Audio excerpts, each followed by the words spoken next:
అందరూ బాగుండాలని కోరుకుందాం. జ్ఞానం జ్ఞానం అనేది తరగని సంపద.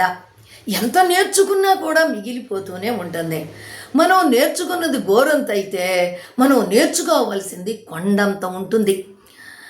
మరి మనం చనిపోయేదాకా కూడా నేర్చుకున్నా ఇంకా మిగిలిపోతూనే ఉంటుంది. అందుకే మనం నిత్య విద్యార్థులం. కొంతమంది మరి మిడిమిడి జ్ఞానంతో వాళ్ళకు తెలిసినటువంటి ఆ జ్ఞానాన్నే గొప్ప పాండిత్యం అనుకుని అదే గొప్పగా అనుకుని గర్వపడుతూ ఉంటారు. అయితే వాళ్ళకు మించినటువంటి పాండిత్యం వచ్చినటువంటి వాళ్ళు జ్ఞానవంతులు ఇంకా ఉంటారు అనే విషయాన్ని తెలుసుకోలేరు. అందుకే మన పెద్దలు చెప్తూ ఉంటారు, తాడిని తన్నే వాళ్ళు ఉంటే దాని తలదన్నే వాళ్ళు ఉంటారు అనే సామెత ఉంది అని. ఇప్పుడు అలాంటి దాని గురించి ఒక చిన్న కథ తెలుసుకుందాం. ఇలాంటివన్నీ మీరు వినే ఉంటారు, చదివే ఉంటారు. అయినా కూడా మనం ఎప్పుడుకప్పుడు కొత్త కొత్తవి వస్తూనే ఉంటాయి. కాబట్టి ఈ కథను కూడా మనం ఇప్పుడు తెలుసుకుందాం. ఒక ఊరిలో గోపయ్య అని గోవులు కాసుకునే కుర్రవాడు ఉంటాడు. అతడు రోజు మరి ఆ ఆవులను తోలుకొని పక్కనున్న అడవికి వెళ్ళి వాటిని మేపుకొని మళ్ళా తోలుకుని వస్తూ ఉంటాడు. అతడు చేసే పని అదేనన్నమాట. ఒకరోజు గోపయ్య ఈ గోవులను తోలుకొని ఊరిలో నుంచి వెళుతూ ఉండగా ఆ ఊరికి వేసిన కొత్త బస్సులో నుంచి ఒక పండితుల వారు దిగుతారు. అయితే ఆ పండితుల వారిని రిసీవ్ చేసుకునేటటువంటి వాళ్ళు ఎవరూ రాలా. ఏమిటబ్బా ఎదురు రాలేదు ఎవరు అని అటు ఇటు చూస్తాడు. ఎవరూ కనపడరు. అప్పుడు ఈ గోపయ్య ఆవులను తోలుకుని వెళుతూ ఉండగా ఇతన్ని అడుగుతాడు, బాబు శివాలయానికి దారి చూపిస్తావా అని చెప్పని. అప్పుడు రండి స్వామి అని ఆ గోపయ్య ఆ పండితుల వారిని శివాలయం దగ్గరికి తీసుకెళ్తాడు. అప్పుడు పండితుల వారు, నీ పేరేంటి నాయనా అని అడుగుతాడు.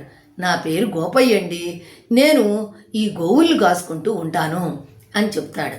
అని సంతోషంతో పండితుల వారు, నేను ఇక్కడ రాత్రికి మరి పురాణ పఠనం చేస్తాను, విని తరిద్దురు కానీ మీ ఫ్యామిలీలో మీ ఇంట్లో ఉన్న అందరూ కూడా ఇక్కడికి రండి అని గొప్పగా చెప్తాడు. అచ్చర ముక్క రానోళ్ళం స్వామి, మాకేమర్థమవుతుంది అని చెప్పని అంటాడు గోపయ్య. భక్తవత్సలుడైన ఆ భగవంతుని గురించి పామరులకు కూడా అర్థమయ్యేటట్టుగా గొప్పగా చెప్పగల గొప్ప పండితుడుని రా నేను అని కాస్త గర్వంగా చెప్తాడు. అప్పుడు గోపయ్య, అది స్వామి ఈ స్వామి గురించా అని అనగానే, విపులీకరించి వివరించి చెప్తాను, దేవుని దగ్గరికి వెళ్ళే దారి చూపిస్తానురా నీకు అని కొంచెం గొప్పగా చెప్తాడు. వెంటనే గోపయ్య, స్వామి మీరు గుడికి వచ్చే దారే తెలియదు మీకు, అలాంటిది దేవుడి దగ్గరికి వెళ్ళే దారి నాకేం చూపిస్తారు అని చేతులెత్తి మొక్కితే చెయ్యి అందుకుంటాడు ఆ స్వామి అని మా అయ్య చెప్పాడయ్యా అని నవ్వుతూ చిరునవ్వుతో ఆ స్వామికి దండం పెట్టుకొని మనసారా కళ్ళ మూసుకొని దండం పెట్టుకొని, అప్పుడు వెళ్ళొస్తాను స్వామి అని వినయంగా చెప్పి ఆ గోపయ్య వెళ్ళిపోతాడు. అది చూసిన పండితుల వారికి ఆశ్చర్యం. అలా గుడ్లప్పగిచ్చి చూస్తూనే ఉన్నాడు. ఓహో, కొట్లు కాసుకునేటటువంటి ఆవులు కాసుకునేటటువంటి ఈ కుర్రవాడికే ఇంత జ్ఞానం ఉందా? ఇంకా ఈ ఊర్లో వాళ్ళందరూ ఎంత గొప్ప జ్ఞాన సంపన్నులో అని అనుకుని, లేదు ఇక్కడి నుంచి మెల్లగా జారుకోవాలి అని చెప్పి అక్కడి నుంచి మెల్లిగా వెళ్ళిపోతాడు. చూసారా, మనకుండేది ఇంత జ్ఞానం అయితే మనం చెప్పుకునేది అంత, అంటే గొప్పగా చెప్పుకుంటామన్నమాట.